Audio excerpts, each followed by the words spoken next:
Silicon city Bengaluru ಸೇರಿದಂತೆ ರಾಜ್ಯದೆಲ್ಲೆಡೆ dengue ಸೋಂಕು ಉಲ್ಬಣಗೊಳ್ತಾ ಇದೆ. ಬೆಂಗಳೂರಿನಲ್ಲಿ ಡೆಂಗ್ಯೂಗೆ 11 ವರ್ಷದ ಬಾಲಕ ಸಾವನ್ನಪ್ಪಿದ್ದಾನೆ. ಅಂಜನಾಪುರದ ಬಾಲಕ ಗಗನ್ ಸಾವನ್ನಪ್ಪಿರುವಂತಹ ಮೃತ ದುರ್ದೈವಿ. ಕೆಲ ದಿನಗಳಿಂದ ಡೆಂಗಿ ಜ್ವರದಿಂದ ಬಳಲ್ತಾ ಇದ್ದಂತಹ ಗಗನ್ ಪ್ಲೇಟ್ಲೆಟ್ಸ್ ಕಡಿಮೆಯಾಗಿ ಆಸ್ಪತ್ರೆಗೆ ಆತನನ್ನ ಸೇರಿಸಲಾಯಿತು. ಆದರೂ ಕೂಡ ಚಿಕಿತ್ಸೆ ಫಲಕಾರಿಯಾಗದೆ ಗಗನ್ ಸಾವನ್ನಪ್ಪಿದ್ದಾನೆ. ಕುಟುಂಬಸ್ಥರ ಕಣ್ಣೀರು ಮುಗಿಲು ಮುಟ್ತಾ ಇದೆ. ಹಾಸನದಲ್ಲಿ ಮಕ್ಕಳ ಸಾವಿನ ನಂತರ ಬೆಂಗಳೂರಿನಲ್ಲೂ ಕೂಡ ಡೆಂಗ್ಯೂಗೆ 11 ವರ್ಷದ ಪುಟ್ಟ ಬಾಲಕ ಸಾವನ್ನಪ್ಪಿದ್ದಾನೆ. ಗಮನಿಸ್ತಾ ಇದ್ದೀರಾ, ಈ ತಾನೇ ಗಗನ್. ಅಂಜನಾಪುರದ 11 ವರ್ಷದ ಬಾಲಕ ನಿನ್ನೆ ತಡರಾತ್ರಿ ಖಾಸಗಿ ಆಸ್ಪತ್ರೆಯಲ್ಲಿ ಚಿಕಿತ್ಸೆ ಫಲಕಾರಿಯಾಗದೆ ಮೃತಪಟ್ಟಿದ್ದಾನೆ. ಚೈತನ್ಯ ಟೆಕ್ನೋ ಶಾಲೆಯಲ್ಲಿ ಓದ್ತಾ ಇದ್ದಂತಹ ಬಾಲಕ ಕೆಲ ದಿನಗಳಿಂದ ಡೆಂಗ್ಯೂ ಜ್ವರದಿಂದ ಬಳಲ್ತಾ ಇರ್ತಾನೆ. ಆಸ್ಪತ್ರೆಗೆ ಸೇರಿಸಿದ್ರೂ ಕೂಡ ವಿಧಿಯಾಟ, ಚಿಕಿತ್ಸೆ ಫಲಕಾರಿ ಆಗಲಿಲ್ಲ. ಆಸ್ಪತ್ರೆಯಲ್ಲೇ ಮೃತಪಟ್ಟಿದ್ದಾನೆ. ಇದು ಇಡಿಪಸ್ ಅನ್ನುವಂತಹ ಹೆಣ್ಣು ಸೊಳ್ಳೆಗಳ ಕಡಿತದಿಂದ ಉತ್ಪತ್ತಿಯಾಗುತ್ತೆ. ಕಚ್ಚಿದ 4-7 ದಿನಗಳ ನಂತರ ರೋಗ ಲಕ್ಷಣಗಳು ಕಂಡುಬರುತ್ತೆ. ಸೋಂಕಿನ ಪ್ರಭಾವ 10 ದಿನಗಳವರೆಗೂ ಕೂಡ ಇರುತ್ತೆ. ಡೆಂಗ್ಯೂ ಜ್ವರ ಸೊಳ್ಳೆಯಿಂದ ಹರಡುವ ವೈರಲ್ ಸೋಂಕು ಇದು.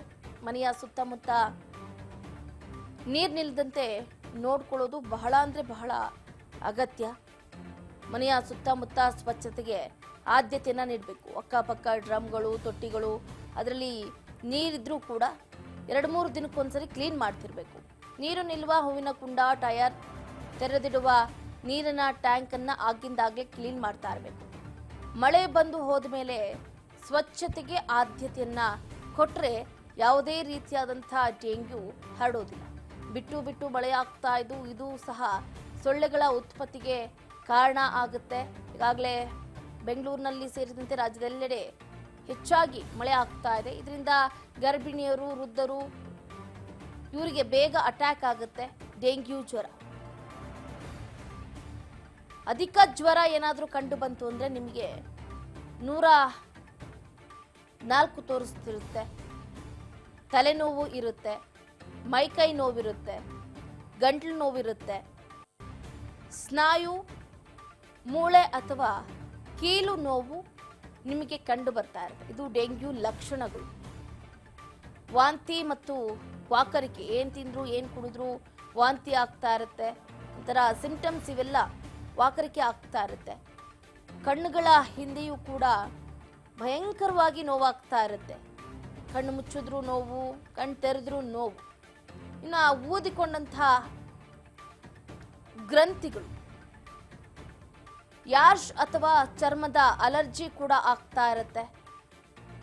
ಡೆಂಗ್ಯೂ ಜ್ವರ ಸೊಳ್ಳೆಯಿಂದ ಹರಡುವಂತಹ ವೈರಲ್ ಸೋಂಕು. ಹಾಗಾಗಿ ಎಲ್ಲರೂ ಕೂಡ ಜಾಗರೂಕರಾಗಿ ಇರಬೇಕು. ಈ ರೀತಿಯಾದಂಥ ಲಕ್ಷಣಗಳು ಏನಾದರೂ ಕಂಡು ಬಂತು ಅಂದರೆ ಅಕ್ಕಪಕ್ಕದಲ್ಲೇ ಇರುವಂತಹ ಆಸ್ಪತ್ರೆಗೆ ತೆರಳಿ ಬೇಗ ಚಿಕಿತ್ಸೆಯನ್ನ ಪಡ್ಕೊಳ್ಳಿ. ಯಾಕಂದರೆ ಕಚ್ಚಿದ 4 ಅಥವಾ 7 ದಿನಗಳ ನಂತರ ರೋಗ ಲಕ್ಷಣಗಳು ಕಂಡು ಬರುತ್ತೆ. ನಮಗೆ ಏನು ಸೊಳ್ಳೆ ಕಚ್ಚಿತು ಅಂದ ತಕ್ಷಣ ಡೆಂಗ್ಯೂ ಕಂಡು ಬರೋದಿಲ್ಲ. 4ರಿಂದ 7 ದಿನ ಆಗುತ್ತೆ ಸೋಂಕು ಹರಡೋದಕ್ಕೆ. ಹಾಗಾಗಿ ಡೆಂಗ್ಯೂ ತಡೆಗೆ ನಾವೇನೇನು ಕ್ರಮಗಳನ್ನು ಕೈಗೊಳ್ಳಬಹುದು ಅನ್ನೋದನ್ನು ಕೂಡ ಗಮನಿಸಬೇಕಾಗುತ್ತೆ. ಗಲೀಜು ನೀರಿನಲ್ಲಿ ಡೆಂಗ್ಯೂ ಸೊಳ್ಳೆಗಳು ಉತ್ಪತ್ತಿ ಆಗ್ತಾ ಇರುತ್ತೆ. ಸೊಳ್ಳೆ ನಿಯಂತ್ರಣಕ್ಕೆ ಸ್ವಚ್ಛತೆ ಕಾಪಾಡೋದು ಅತಿ ಮುಖ್ಯ ಆಗುತ್ತೆ. ಮನೆ ಸುತ್ತಮುತ್ತ ಟೆರೇಸ್ ಮೇಲೆ ನೀರು ನಿಲ್ಲದಂತೆ ಎಚ್ಚರಿಕೆಯನ್ನು ವಹಿಸಬೇಕು. ನೀರು ಶೇಖರಣೆ ಆಗುವ ಪ್ರದೇಶ ಇದ್ರೆ ಅಲ್ಲಿ ಶುಚಿಗೊಳಿಸಬೇಕು. ಮನೆಯ ಸುತ್ತಮುತ್ತಲಿನ ಪರಿಸರವನ್ನ ಸ್ವಚ್ಛವಾಗಿ ಇಟ್ಕೋಬೇಕು. ಮಕ್ಕಳ ಸುರಕ್ಷತೆ ಬಗ್ಗೆ ಗಮನ ಹರಿಸಬೇಕು. ಸೊಳ್ಳೆ ಪರದೆ ಅಡಿ ಮಕ್ಕಳನ್ನ ಮಲಗಿಸುವುದು ಉತ್ತಮ. 3 ದಿನ ನಿರಂತರ ಜ್ವರ, ಮೈಕೈ ನೋವೇನಾದರೂ ಇದ್ರೆ ವೈದ್ಯರಿಗೆ ತೋರಿಸ್ಕೊಳ್ಳಿ.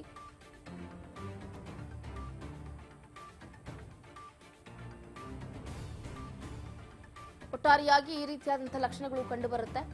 ಇದರ ಬಗ್ಗೆ ತುಷಾರ್ ಗಿರಿನಾಥ್ ಅವರು ಮಾತಾಡಿದ್ದಾರೆ. ಏನ್ ಮಾತಾಡಿದ್ರು ಕೇಳ್ತಾ ಹೋಗೋದಾದ್ರೆ, ತಮ್ಮ ತಮ್ಮ ಕಡೆಗೆ ಯಾವ ಥರದ್ದು ವ್ಯವಸ್ಥೆಯನ್ನು ಅವರು ಇಟ್ಕೊಳ್ಬೇಕು, ಹೇಗೆ ನೀರನ್ನು ಬದಲಾಯಿಸಬೇಕು, 4-5 ದಿವಸಕ್ಕೆ ಒಮ್ಮೆ ಹೇಗೆ ಆಗಬೇಕು, ಮತ್ತು ಯಾವ ಥರದ್ದು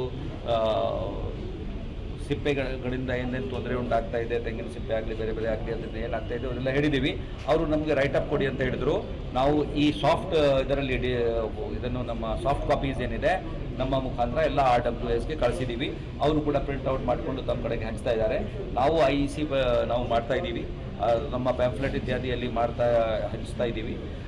ಆಶಾ ವರ್ಕರ್ಸು ಮತ್ತು NMSಗಳಿಗೆ ಕೆಲವು ಸಲ ಅಪಾರ್ಟ್ಮೆಂಟ್ಸ್ ಹತ್ರ ಹೋದರೆ ಯಾರು ಕೆಳಗಡೆ ಬರುವುದಿಲ್ಲ. ಹೀಗಾಗಿ RWSಗೆ ನಾವು ಏನು ಕೋರ್ಕೊಂಡಿದ್ದೇವೆ ಅಂದರೆ ಅವರು ಎಲ್ಲರೂ ತಮ್ಮ ತಮ್ಮ RWL ಮತ್ತು ನೆರೆಹೊರೆ ಪ್ರದೇಶದಲ್ಲಿ ಎಲ್ಲರಿಗೂ ಹೋಗಿ ನಮ್ಮ ಆಶಾ ವರ್ಕರ್ ಬಂದಾಗ ಎಲ್ಲರಿಗೂ ಸೇರಿಸಿ ನಾವು ಏನು ಹೇಳ್ತಾ ಇದ್ದೀವಿ ವಿಚಾರಗಳು ಅದಕ್ಕೆ ಆ ಕಡೆ ಗಮನ ಕೊಡಲಿಕ್ಕೆ ವ್ಯವಸ್ಥೆ ಮಾಡಬೇಕು.